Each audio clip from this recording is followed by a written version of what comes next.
আসসালামু আলাইকুম প্রিয় বন্ধুরা, আশা করি সবাই ভালো আছেন।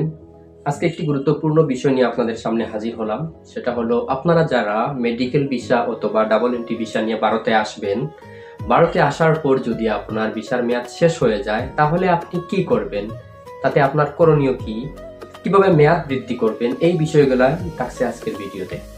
প্রিয় বন্ধুরা, ভারতে আসার পর আপনাকে প্রথমত যে হোটেলে উঠবেন অথবা বাসায় উঠবেন, ওখান থেকে আপনি কনফার্ম হবেন যে হোটেল অথবা বাসা থেকে তারা সি ফর্ম দিবে কি না। যদি সি ফর্ম দেয় তাহলে সেখানে আপনি উঠবেন, অথবা উঠবেন না। তো দেখা গেছে আপনার ভিসার মেয়াদ শেষ হয়ে গেছে, আপনি কি করবেন? ভিসার মেয়াদ শেষ হওয়ার অ্যাটলিস্ট 2 দিন আগে আপনি হোটেল অথবা বাসা থেকে সি ফর্ম নিয়ে নিকটস্থ যে কোনো ট্রাভেলস এজেন্সিতে আপনাকে যেতে হবে। ট্রাভেলস এজেন্সিতে যাওয়ার পর আপনি এই সি ফর্ম তাকে দিবেন এবং বলবেন যে আমার ভিসার মেয়াদ বৃদ্ধির জন্য FRRO অফিসে আবেদন করার জন্য। তো তারা আবেদন করবে, সেক্ষেত্রে আপনার পাসপোর্ট লাগবে, আপনার এক কপি ছবি দিতে হবে, আপনি কোন পোর্ট দিয়ে ভারতে প্রবেশ করেছেন, বাই রোডে এসেছেন কিনা বিমানে এসেছেন, এই তথ্যগুলো তাদের দিতে হবে। দেওয়ার পর যেদিন আপনি আবেদন করবেন, আবেদন করার পর আপনার কাছ থেকে 200 রুপি নিবে। 200 রুপির জন্য আপনার 15 দিন মেয়াদ বৃদ্ধি হবে। তো ওই দিন বিকেলে অথবা পরের দিন হয়তো আপনাকে আপনার ইমেইলে আসবে আন্ডার প্রসেস, অর্থাৎ আপনার কাজটি প্রসেসিং প্রক্রিয়াধীন রয়েছে। 2 দিনের মধ্যে, অর্থাৎ যেদিন আবেদন করবেন এর পরের দিন, তৃতীয় দিন অথবা চতুর্থ দিন আপনাকে 15 দিনের জন্য মানে এক্সিট পারমিট দিয়ে দিবে, যে 15 দিন থেকে আপনি যেতে পারবেন।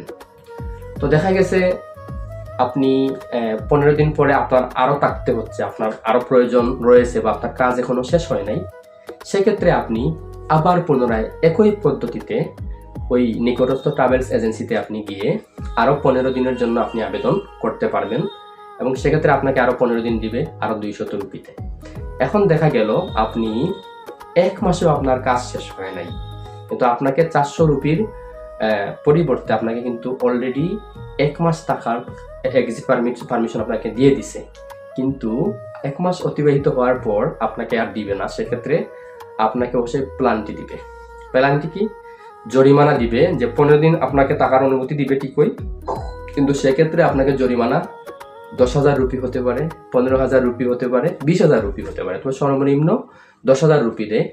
আর 1%, অর্থাৎ 100-র মধ্যে 1% মানুষ সেটা থেকে বেঁচে যায়, হয়তো প্ল্যানটি নাও লাগতে পারে, অর্থাৎ সে জরিমানা না দিয়েও থাকার মতো সৌভাগ্য 1% মানুষই এটা অ্যাচিভ করে। যাই হোক, আপনি ওই জরিমানা দেওয়ার 15 দিন পরেও যদি আরও থাকতে চান, তখন সেক্ষেত্রে হয়তো পরিমাণটা আরও বেশি হতে পারে, অর্থাৎ 10,000 রুপি থেকে 50,000 রুপি পর্যন্ত সেটা জরিমানা তারা দিতে পারে, দিয়ে এক্সিট পারমিট দিবে। সেটা আপনি সাথে সাথে পরিশোধ করতে পারেন, অথবা যখন বাংলাদেশে যাওয়ার উদ্দেশ্যে রওনা হবেন ইমিগ্রেশনের সময় এটা তাদের পরিশোধ করেই দিয়ে যেতে হবে, এছাড়া কোনো উপায় নেই।